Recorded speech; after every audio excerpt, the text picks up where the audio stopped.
The Xbox Series X and S outsell the PlayStation 5 once again in Japan. New features coming to Microsoft Edge for Xbox Cloud Gaming. Overwatch 2 news, it's going to be completely taking over the original Overwatch. Fidelity FX Super Resolution 2.0 is officially available for Xbox developers, and Limited Run Games is going to be releasing some more unannounced Xbox games.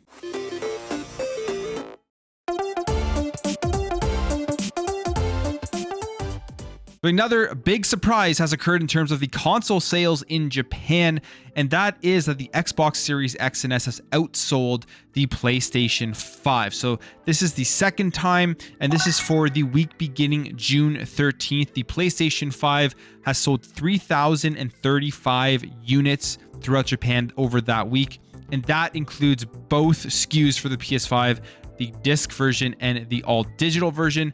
And the Xbox Series X and S outsold it by about 3,000 or so units, where the Xbox Series X sold 3,272 units, and the Xbox Series S sold 3,423 units. Now, last month in May, the same thing occurred where the Xbox sold 6,120 units in total over a week in May, and the PS5 sold 2,963. So that is rather impressive what the Xbox is doing right now in Japan, where people are going out and buying the console over the PlayStation 5, which is probably something most people would have never thought of, would have never think they were hearing, especially after what happened with the Xbox One in Japan.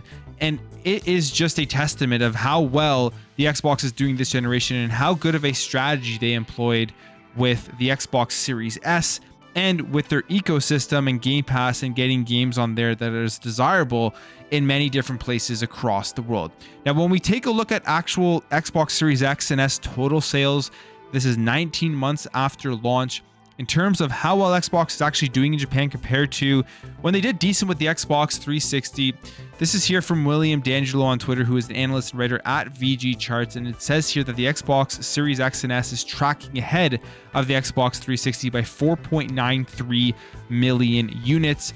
And I think this is just going to continue. I think the Series X and S is going to outsell the Xbox 360 and do relatively well in Japan, especially when you're comparing it to the previous generations of Xbox in the country. So this is really good news. I mean, this is where Xbox really wanted to focus on in terms of increasing the install base and increasing the notoriety of that console in a certain region. Japan was something that Phil Spencer talked about a lot, and there's a lot more that needs to be done.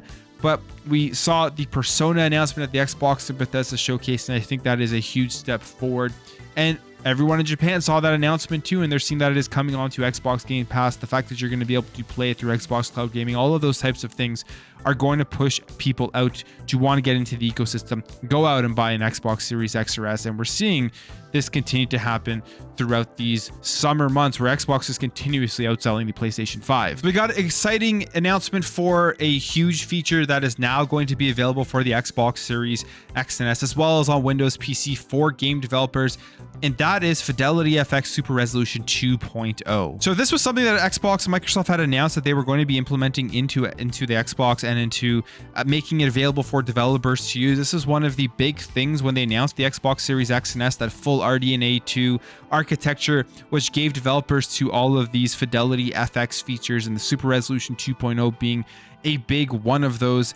And what Fidelity FX Super Resolution 2 does is that it's an upscaling technology, gives you a sharper image, and does all of this without having to put more pressure on the actual console itself, which will sacrifice the frame rate. So this is great stuff to see, and hopefully the developers are going to start utilizing Fidelity FX Super Resolution 2.0. We saw this video here where they were first showing off the 2.0 version of it and how it's going to be used, and showing it within games. One of the games they tested this on and showed it off with was with Deathloop, and they showed off the temporal upscaling, where you can see here the difference in the actual quality mode with FSR 2.0 on versus FSR 1.0 on, with ray tracing in both of these modes, and the difference between the different scenes. You can see just the native 4K versus the 2.0 and 1.0. And honestly, you look at those to the naked eye, you're not going to really tell a huge difference. And it really just shows how well this technology actually works, where you're really thinking you're looking at that native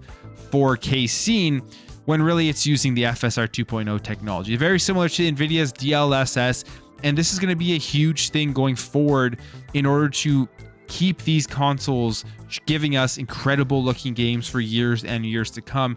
One thing that's great with the Xbox Series X in particular, and with the Xbox Series S as well, especially for the price point, is that they came out and they were definitely capable consoles, and they haven't even been utilized nearly to their full potential. But stuff like this is going to help them continue to be utilized to their full potential. And then you think about the Xbox Series S with the lower power GPU and the fact that out of all of the consoles out there right now, it is the least powerful one, but it has that RDNA 2 technology, which is going to allow us to use things like this, which will give it great performance for years to come at such a low price point. And Jason Ronald tweeted this out with the excitement of partnering with AMD and GPU Open. Says here, excited to continue to partner with AMD and GPU Open to provide the latest techniques and graphics performance to game developers on both Xbox and PC. FSR2 samples are now included with the GDKX for Xbox developers. So I guess the next question is, when are we going to start seeing the developers utilize this, and when are we going to see the first games that use Fidelity FX Super Resolution 2.0? All right, jumping over here to some more Xbox Cloud gaming updates and features that are being added, and this time to the Microsoft Edge browser. So Xbox Cloud Gaming continues to get new features. We talked about some new ones yesterday with the mouse and keyboard support coming over for the browser, and there's just more stuff here coming over to the Edge browser. Specifically, Clarity Boost is going to be implemented now into the Edge browser. There was already in there as like a trial, I believe in the beta Edge you could have used it, and it really did make a big difference. It was a very cool feature. I had a little video showing off how much of a difference it made in terms of you looked at it without it on, and then with it on you really did see that sharpness in the image. But now there's also going to be a new efficiency mode that is going to be coming for both Windows 10 and Windows 11 users, and Liet Benzura explains this, saying, with this feature, you do not need to close the browser to play and reopen it when you are done. As soon as you close the game, Microsoft Edge will exit efficiency mode and get you right back to where you let off. There's going to be a little toggle here that says improve your PC gaming experience with efficiency mode. So games are seemingly going to be running better with Xbox Cloud Gaming with the efficiency mode on. And just a quick look at the Clarity Boost mode right here. This right here is with Clarity Boost off. Take a look here at the actual license plate, and then when he clicks the button here, you can see it quickly just kind of become more clear. It's hard to tell watching somebody else's video, but if you go in there and you check it out, you'll see what I mean. And I thought Clarity Boost was very cool just for cloud streaming within your browser. The click of a button, you're getting a clearer picture than you had previously. All right, jumping over here to limited run games. So we got some teases about 2 more unannounced Xbox physical releases that could be coming out from limited run games. As you remember, limited runs just started releasing Xbox games. In fact, this is the current selection they have on Xbox games. I mean, they've been releasing stuff on all the other platforms previously, but we have Tetris Effect, Doom, the new game that just came out, Teenage Mutant Ninja Turtles Shredder's Revenge. They have a bunch of different versions of it. They have this huge one here for like $200, which has a bunch of crazy stuff in it. So they do go all out with these limited editions, lots of cool stuff within them. And for a lot of these smaller games like TMNT, Shredder's Revenge, you have to go through like a limited run or these other limited run style publishers to get an actual physical copy of these games. And it seems like we are going to be getting even more, as they have teased 2 more unannounced games. And this comes via Josh Fairhurst on Twitter, who Josh Fairhurst is the owner of Limited Runs and The Mighty Rabbit. And he says here, we got our first 2 Xbox One test discs in the mail today. Both are unannounced upcoming releases that people will be very excited about. After 7 years of trying to get on the platform, it's surreal to finally be holding a physical Xbox game we're publishing. So we don't know what this could be, what potentially games they will be releasing as a limited run style, but it's always these cooler, smaller style of games. And hey, maybe it could be something like the GoldenEye remaster, which we still haven't gotten yet. We've heard tons of people talk about it. It's supposed to have been coming out. People were expecting it to be announced at the Xbox and Bethesda showcase, and that obviously never happened. But let's say, hey, that game finally gets the go ahead to be released. It'll probably be a perfect limited run game to release on Xbox. And to end things off here, Overwatch 2. Now, Overwatch 2 was shown off, announced at the Xbox and Bethesda showcase as coming in October as a free-to-play game. It is going to be across multiple platforms, but this is going to be an Xbox Game Studios game once the Activision Blizzard deal does close. But Overwatch 2 is now it's been confirmed now that it is going to be completely replacing the original Overwatch. And this confirmation came via an Ask Me Anything thread on Reddit with the game director Aaron Keller, who did confirm that it will be a complete replacement for the current live service, which of course is Overwatch. So if you're interested in Overwatch 2, this game is coming out on October 4th, 2022.